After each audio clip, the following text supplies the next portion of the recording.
welcome to Google Class. Hope you all are safe and sound.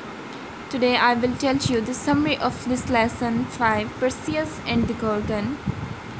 Open your book at page 50. I will tell you the summary of this lesson and you have to do reading yourselves. This is an interesting story, so you all have to listen me carefully. First of all, I would like to tell you the pronunciation of these characters. Danae, Perseus, Polydectes, Medusa, Andromeda, and Dictys. So students, this story is about a Greek hero named Perseus. Perseus and his mother Danae live on the island of Seriphus with a fisherman named Dictys. Dictys' brother Polydectes is the king of island. The king Polydectes is a very cruel king and he wants to marry with the mother of Perseus, Danae. But Perseus doesn't like Polydectes' attention, so Polydectes is worried that Perseus will interfere with him marrying Danae. To get Perseus out of the way, Polydectes makes a plan. He gathers a bunch of his friends and asks each man to give him some horses. So, Perseus doesn't have a horse to give, but he promises that he will bring Polydectes anything else he wants. So, Polydectes says that, "Bring me the head of a gorgon." So, Perseus makes a promise with Polydectes, but he is very worried. So, what are gorgons? Gorgons are three monstrous sisters with snakes for hair.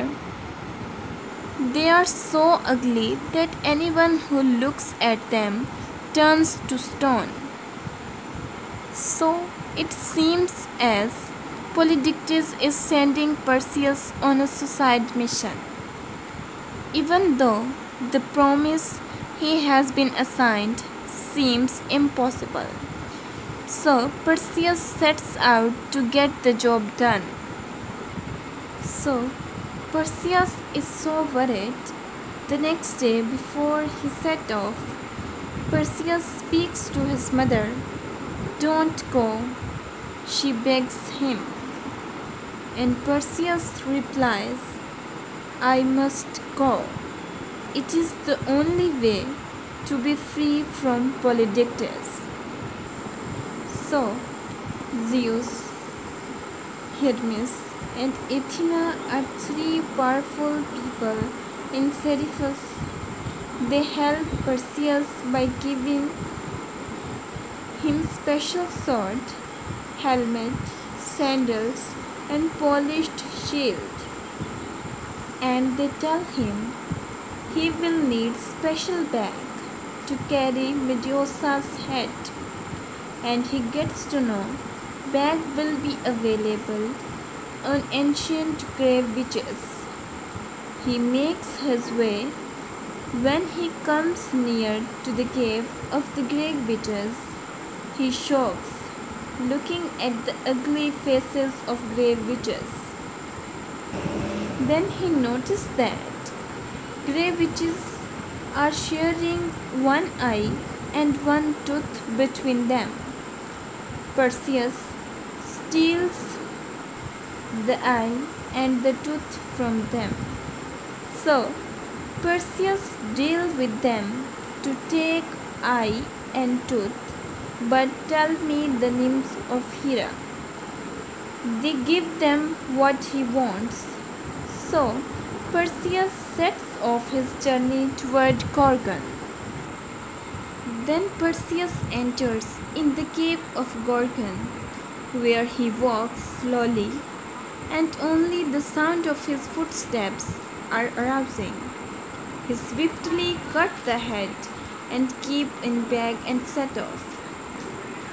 But the Medusa's sisters wake up and follow him. Because they can't see, so they follow him from the scent of their sister, Medusa. When they come out of cave, Perseus fly away with his sandals. On the way, he sees a woman, Andromeda, tied with rope. He asks her the problem. She tells that she wants to sacrifice for people and rescue them from sea serpent. Perseus kills the sea serpent and says Andromeda to come with him. Then Perseus comes back to the palace and shows the Medusa's head to everyone. The king and everyone in his court were instantly turned into stone. From then on, Seriphus was ruled by kind Dictys. Danae was happy to see Perseus home safely, and everyone celebrated when Perseus and Andromeda were married. So students, I told you the story of Perseus and the Gorgon. So what you have to do in homework is do reading yourselves.